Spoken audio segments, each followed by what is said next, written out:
그냥 뭐 옆집 엄마가 막 하라고 해서 하고, 친구가 야 영희야 빨리 여기 와봐 여기 좋대 1,000만원 2,000만원이면 된대 그렇게 해가지고 들어가고, 그리고 또 뭐 어디서 말 들어가지고 혹해가지고 막 그냥 하고, 그렇게 해서 물린 분들이 좀 있었어요. 그래서 저는 부동산 투자를 할 때는 꼭 정확하게, 어렵진 않지만 정확하게 분석은 하고 그래도 공부는 하고 들어가셨으면 그럼요. 좋겠습니다. 이건 되게 많이 중요하죠. 안녕하세요, 부동마블의 홍보원 이보은입니다. 반갑습니다. 저번 영상 1부에서는 부동산 투자를 해야 하는 이유와 종류라는 주제로 소개를 해드렸는데요.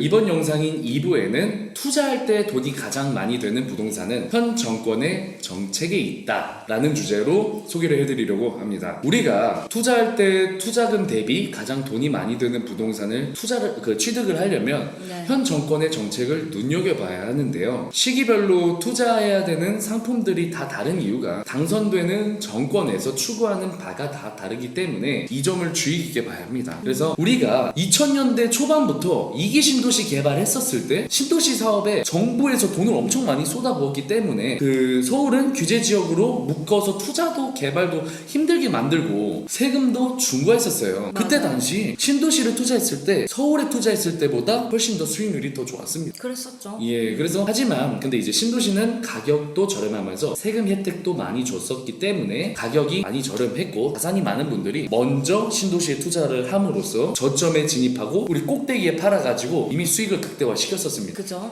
그러고 난 뒤 영끌족들이 하나 둘씩 이렇게 진입을 하면서 이미 자산시장은 폭등을 했고, 그러고 나서 전 정권 초기에 미리 신도시 투자하고 빠지셨던 분들은 돈을 많이 버셨어요. 우리는 이분들처럼 행동을 해야 합니다. 정부에서 밀어주지 않는 상품은 뭐 규제도 많고 사실 투자를 했을 때 수익률도 낮습니다. 그래서 우리는 항상 규제를 피해서 투자를 했었죠. 그래서 서울 아파트 우리가 규제가 심했을 때는 신도시 아파트들을 투자를 했었었고, 신도시 아파트들의 우리 수요층들이 엄청 많이 몰리면서 이제 가격이 폭등을 했잖아요. 그렇죠. 수요층도 폭등을 했고, 그러면서 규제가 또 핀셋 규제로 하나 둘씩 규제가 걸리면서 이 주택수에 산정이 되지 않는 우리가 수익형 상품, 오피스텔, 뭐 상가, 오피스 등 그런 상품에 투자를 돌렸었죠. 규제를 피해서. 그럼요. 예. 그래서 돈이 많이 풀리면서 결국에는 모든 자산들이 자산시장에 들어갔었고, 그 단기간에 이제 자산시장의 가격은 미쳐 날뛰면서 화폐 가치는 떨어졌고, 결국에는 인플레가 발생을 했죠. 그 인플레를 잡기 위해 금리가 단기간에 급상승했습니다.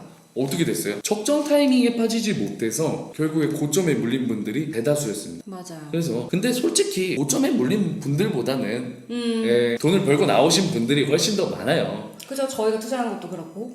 네, 그렇죠. 그래서 이 부동산 투자라는 것이 그냥 뭐 옆집 엄마가 막 하라고 해서 하고, 친구가 야 영희야 빨리 여기 와봐 여기 좋대 1,000만원 2,000만원이면 된대 그렇게 해가지고 들어가고, 그리고 또 뭐 어디서 말 들어가지고 혹해가지고 막 그냥 하고, 그렇게 해서 물린 분들이 좀 있었어요. 그래서 저는 부동산 투자를 할 때는 꼭 정확하게, 어렵진 않지만 정확하게 분석은 하고 그래도 공부는 하고 들어가셨으면 그럼요. 이건 좋겠습니다. 되게 많이 중요하죠. 맞습니다. 그래서 그 부분을 저희 영상에서도 강조를 해드리는 거고요. 우리 이전에 신도시 개발했었을 때 신도시에 정부에서 돈 많이 썼을 때 그때 수익률이 신도시가 더 좋았어요. 훨씬 좋았죠. 네. 우리 그 당시에 서울의 트리마제, 성수동의 트리마제라고 있는데 초고층 빌딩이에요, 아파트. 그게 30억짜리가 40억이 됐었어. 근데 옆 동네 뭐 어디 서울 바깥에 그 경기도 김포 한 3, 4억 정도 들어갔으면 막 8, 9억 됐었어요. 광교 한 7억 들어갔는데 18억이 됐었습니다.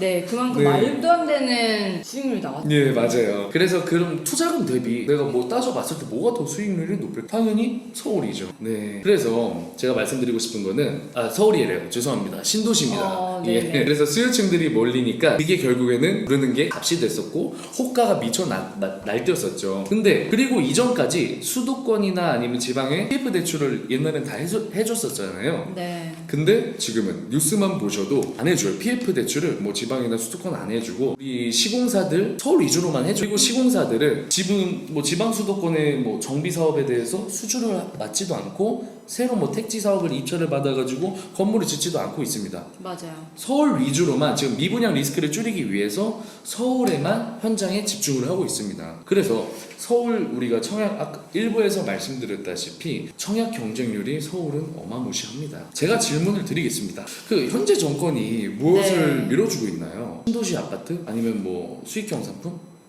아니면 뭐 서울 아파트? 그것보다 또 더 중요한 건 지금은 서울 재개발, 재건축만 밀어주고 있어요.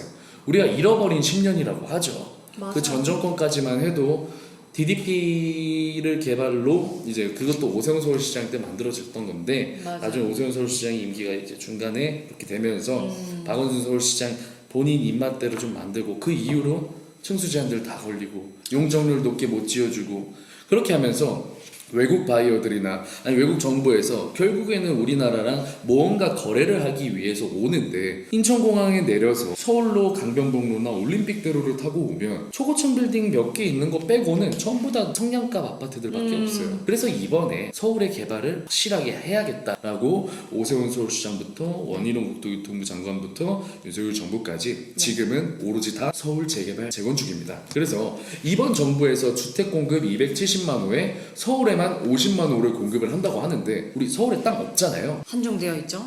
거의 그냥 없습니다. 서울은. 그래서 전부 재개발 재건축이에요. 네. 그래서 서울 강남 3구, 우리 서초구, 강남구, 그다음에 이제 송파구 이렇게 3구가 있는데 전체 가구 수가 2023년 2분기 통계청 자료에 따르면 69만 호예요. 그 중에 50만 호 공급이면 그냥 서울 전역은 공사판이라고 봐도 무방할 겁니다. 네. 네.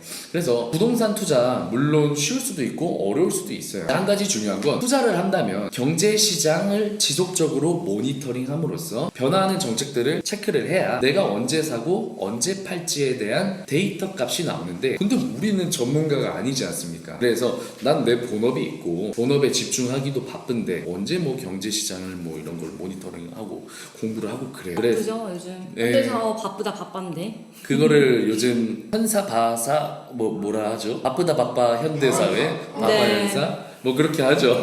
네.